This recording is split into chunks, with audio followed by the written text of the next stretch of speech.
Hey guys, I just wanted to talk today about a lot of deck building 101, learning how to build a good deck and build a different kind of deck. If you're a creative kind of person and you want to learn how to make new and cool decks and not just like grab decks off of the internet or whatever and think up new ways to win at Hearthstone. And I'm not talking about, joke decks, like fun, whatever. Those are, I mean, that's obviously really fun too for casual play and whatever. But I'm talking about making actually a really good competitive deck potentially that you can actually put in ladder and take to ranked and win with.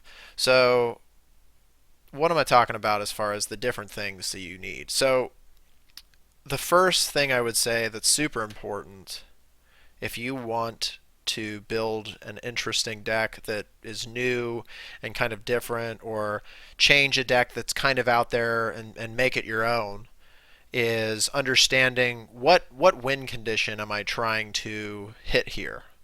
Am I running a combo deck? Am I running a tempo deck? Is this going to be an aggro deck, like trying to finish them off as fast as possible? Is this control deck, like a fatigue deck, outlasting the opponent, controlling the board, preventing them from winning the game, basically?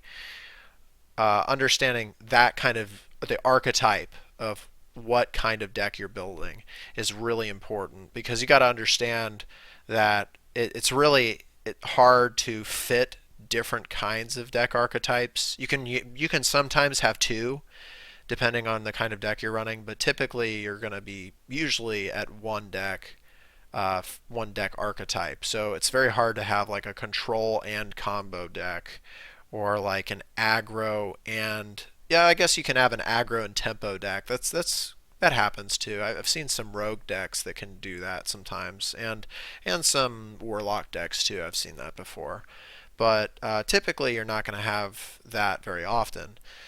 Um, Another big thing to understand though is your win condition in regards to the cards you're playing and what dream are you trying to set up? Like, what's the dream scenario? And more importantly, we're talking about the dream, like, oh, play this card and then play it with this card and then you win the game, like off that. That's what I'm talking about when I talk about the dream. More importantly, though, with getting the dream with whatever deck you're setting up, is the dream consistent? Like, can you consistently reach that and win games with that strategy? Because if you can't, and it's those, oh, like really cool gimmicky kind of things, like a great example of a gimmicky dream that you almost never reach, that I remember hearing about that was always funny to watch and whatever, was where you would have a druid Aviana deck where you would play Aviana, and then like innervate, basically, Malagos, and then Faceless Manipulator, the Malagos twice, and then like play Moonfire a couple times and like hit face and then kill them, and like it's like a Druid OTK deck with Aviana. Like, see, that's a great example of like that's totally never gonna happen. That dream is like almost unreachable. You're gonna hit that maybe one out of every like 15 games you play. Like, that's just an unachievable dream. It's a cool idea. It's interesting. It's definitely fun to play too in casual games, and I totally encourage everybody to like play fun, stupid decks like that. Like, I know I have my share of dumb, crazy decks that I've made that I think just a lot of fun to play. Miracle Giants, this deck that I actually have here, is a great example of that. I'm playing a deck where it's kind of a miracle deck. I'll actually show everybody here. Um, it's basically Miracle Rogue, but I'm taking advantage of the fact that Miracle Rogue has tons of giants, or not giants, but it has tons of spells. So you kind of like have the spell synergy with Violet Teacher, and I have Barnes here to hopefully get like Violet Teacher, or Gadsden would be awesome, and then I can use a lot of spells to get it a ton of card draw, and then I basically get the Arcane Giants. I can play them for 0, and then I can gang up the Arcane Giants like over and over again. I can just keep drawing cards and playing Arcane Giant after Arcane Giant. the idea behind this deck is interesting. It's pretty cool. It'd be fun to play. The thing that I've noticed though when I play this is that it's just way too slow. It's typically too slow because if you don't draw the right cards, you'll get face rolled by a lot of the aggro decks. So I found that this isn't as great as I wish it would have been. But it's, again, this is still like a really fun experimental deck that people should enjoy playing, like just casual game. But I'm talking about competitive decks here. So a good deck that comes to mind that I've made that's definitely more competitive, that's actually won fairly consistently, is this deck, Three Gods, Two Giants. And I want to go over in regards to helping you guys understand how to build new and competitive decks and connect it with why I think this deck is good, why this deck has worked well for me as I've been playing games and testing it out and stuff, and understanding kind of the deck building 101 principles on how to build a good deck that is actually going to be viable and actually consistently win games that you could actually take to ranked and stuff and win. Um, so as far as what I was just talking about, as far as win conditions, okay, so Three Gods, Two Giants. Obviously, the three old gods are the besides Yasharj, is going to be Cthulhu, N'Zoth, and Yogg-Saron, and all of these cards can be played and used really effectively in this deck, and that's why I'm running them. I'm not running him just because, oh yeah, three old gods, like, oh, it's so fun to play. Like, it's fun to play all three if you can fit all three into a deck, but you shouldn't do it unless you can viably put it in. And in this case, I've actually been able to put it in, and it's worked well. So, as far as deck synergy, that's another big thing that I want to talk about because every single card in this deck has really good synergy with a lot of other cards in this deck. So, as far as Death Rattles and synergizing with N'Zoth, the Darnassus Aspirant is a great example of a card that has the synergy with N'Zoth as a Death Rattle, but has a dual synergy because I'm playing a more ramp druid deck where I'm trying to get up to these bigger minions because obviously I've got a ton of bigger minions to play. I want to be able to ramp up my mana curve, and Darnassus Aspirant helps me do that. So it's great because basically I get to play this card. It's of no detriment for me to have included this card in my deck as just a, oh my gosh, I need to play N'Zoth, I want to just play this. Because sometimes people, this is the big mistake I see a lot of people make when they go into deck building. They go all in on an idea and they think, oh my gosh, I just want to build a really awesome N'Zoth deck. You don't want to actually think like that because if you think one strategy, one win condition, and that's the only way you're going to win, you end up developing a deck that's basically a one-trick pony, and it will not usually consistently win games. The only time that I've found that to be not true is in certain combo decks with really, really high card draw. Because with those decks, you can draw cards really, really fast, and so you can pretty much consistently reach your win condition in those cards that you need to be able to win the game. A great example of that was Miracle Rogue. Another good example, because it would always be like the Leroy Shadow Step combo, and you'd be able to do a ton of damage with that, and you'd be able to kill your opponent consistently. Also, a great example of combo decks that win consistently with basically the same win condition every time is what's out right now. Combo Warrior has been coming out and it has kind of resurfaced in the meta. And the reason that, again, lots of card draw, tons of card draw with that deck, so you can really do it. So I'm not talking about combo decks. Every other deck, though, you really don't want to be a one-trick pony. So this is kind of a two-trick pony. This is a ramp druid where you ramp out against your opponent, and I'm playing 7 drops while you're still playing 4 drops kind of thing. Which is really great for Druid because Druid notoriously is known for just having really great cards to play in the later game. But on top of that, it's also Death Rattle, so that is synergy with N'Zoth, and N'Zoth is one of my win conditions, so that's good. Oh, and I also want to make this clear: the Death Rattle effect of losing a mana crystal is completely irrelevant when you're at 10 mana, because if I lose one and I'm at 9, I'll just go right back to 10. You can't have more than 10 mana, so it doesn't really matter. Like, that's not any detriment. Like, the only way this would ever be a detriment is if I had 2 Darnassus Aspirants die N'Zoth was played, then both of them died in the same exact turn. They both had to die in the same turn from like a board clear, presumably. And then I'd be put at 9 mana the next turn. So the only way that would ever be bad is if I was going to immediately play another Old God, which I'm probably not going to want to do anyway because I've already got a board developed with N'Zoth, and I don't want to create so much threat unless he just completely board clears and clears everything for me. Then, of course, maybe I would have wanted to play. So maybe, but normally you're not going to really. That's a very specific situation, and that's not going to be one that you see very often when you're playing games. So that's not a huge detriment that you're like ever going to see. I have never had that problem ever, and I've never been in that situation where I wanted to play N'Zoth and then immediately play Cthulhu to win the game. That's never how the game goes as far as the games that I played with this deck so far. So don't really worry about that. The death rattle is not a detriment in the late game, so that's really irrelevant. Um, Another thing for dual synergies, Blood Mage Thalmos. Obviously, it's a death rattle card. It draws me a card, but also the spell damage is great for this deck. If you look at all the cards, I mean, it's amazing for this deck. Living Roots, Wrath, Swipe. These are all really good cards that work really well with spell damage. And that's also why I included Azure Drake, because it gives me some card draw, but also creates a 4/4 body, and again gives me that spell damage, which is great.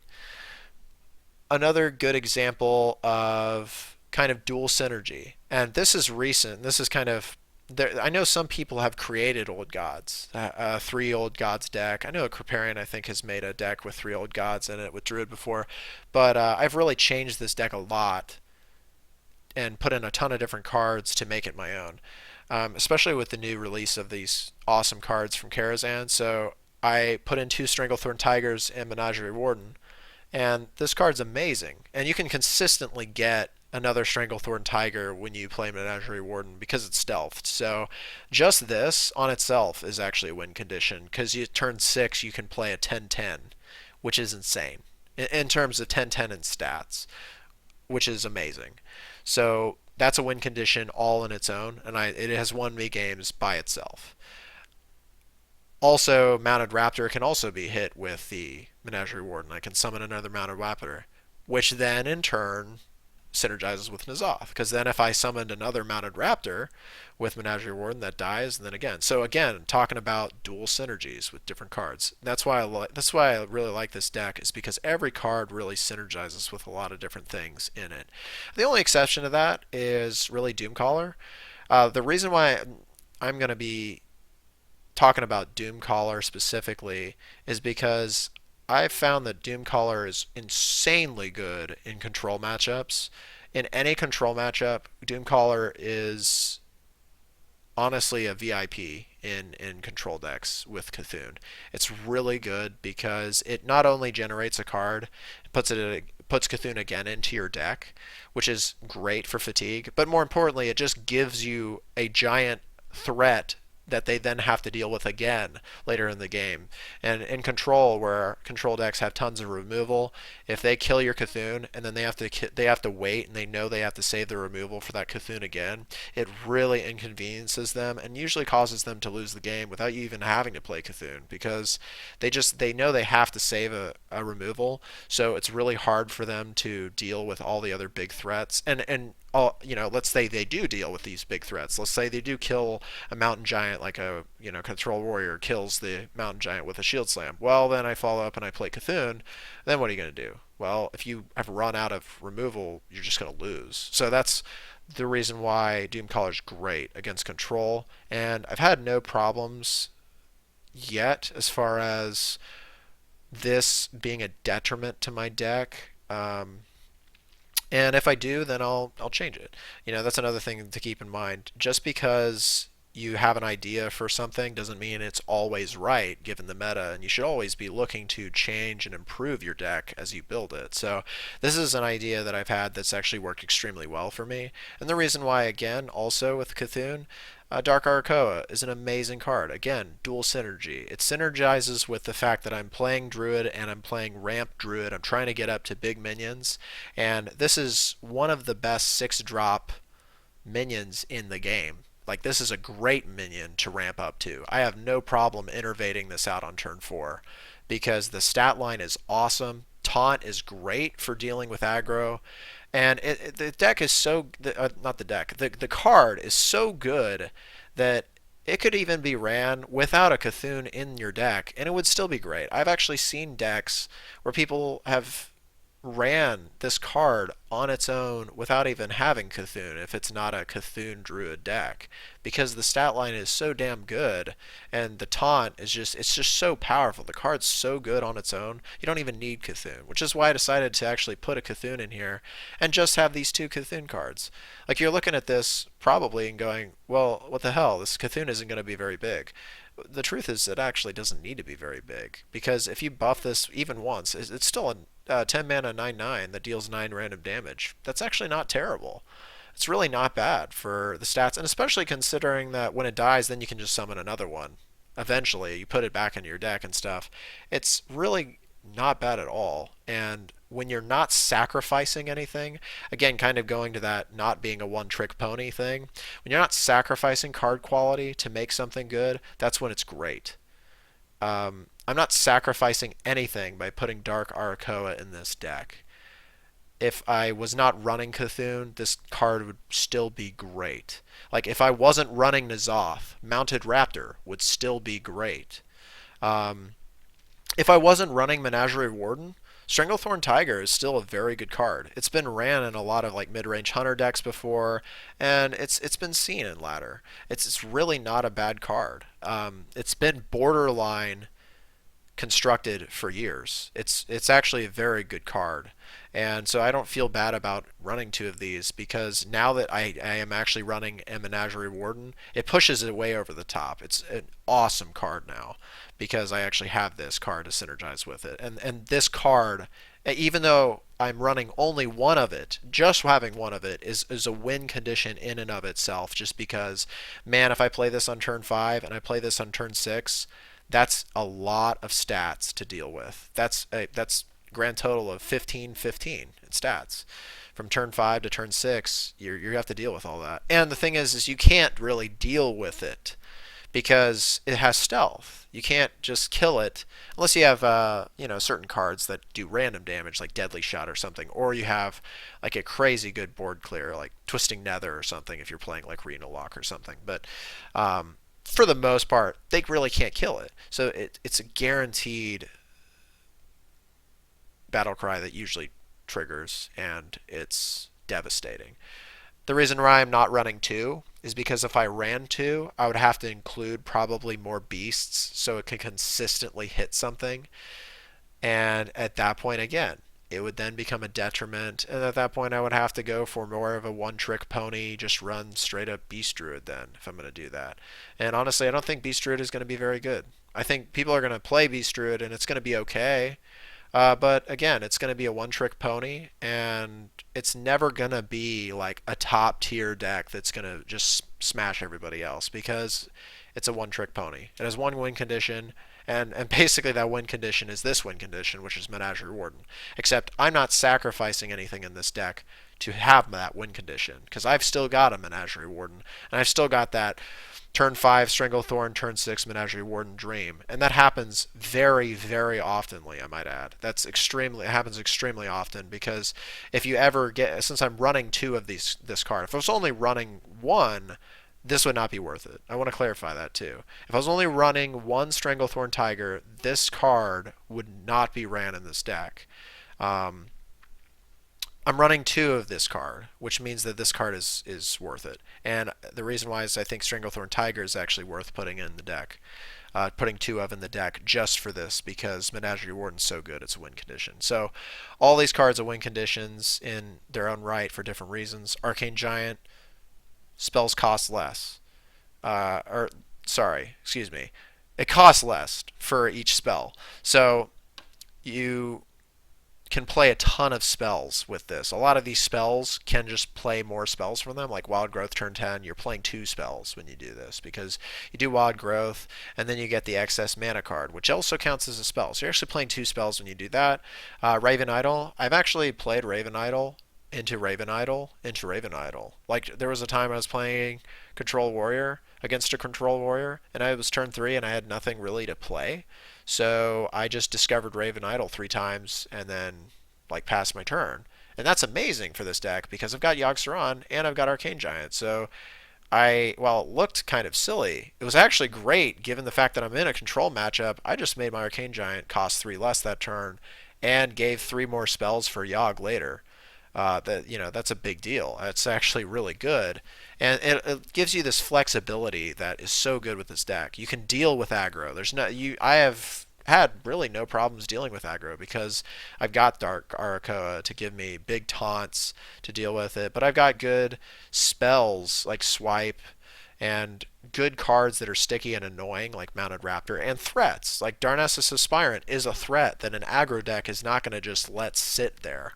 That's the best part too, is a lot of these cards are cards that they're going to want to deal with. Like, they're not going to just uh, hit you in the face over and over again. Most aggro decks are going to want to kill Darnassus Aspirant. Usually, you play this, coin this out turn 2, you're going to get a Rock Biter or a Lightning Bolt from the Shaman. They're not just going to ignore this card. They're going to try everything they can usually to kill this because they don't want you to ramp out because that's your win condition. So that's the good thing too, is you really can make aggro decks lose by playing these cards because they are threats that they want to deal with and that they need to deal with. So, or that they don't really have it, they may not want to deal with, but they have to. Like Dark Arco is a great example.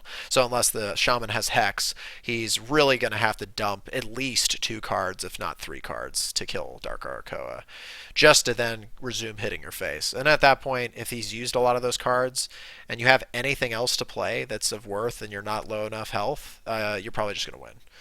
The only weakness that I've had with this deck is healing, which is actually not a super big weakness for Druid because your hero ability naturally, you do heal a little bit, you do get a little bit of armor, so it's not a huge problem. Then Raven Idol, you can always discover heals too, which is important, and does actually happen. You can get a lot of cards that give you armor, cards that give you health and stuff. So depending on the situation, Raven Idol's typically really good too.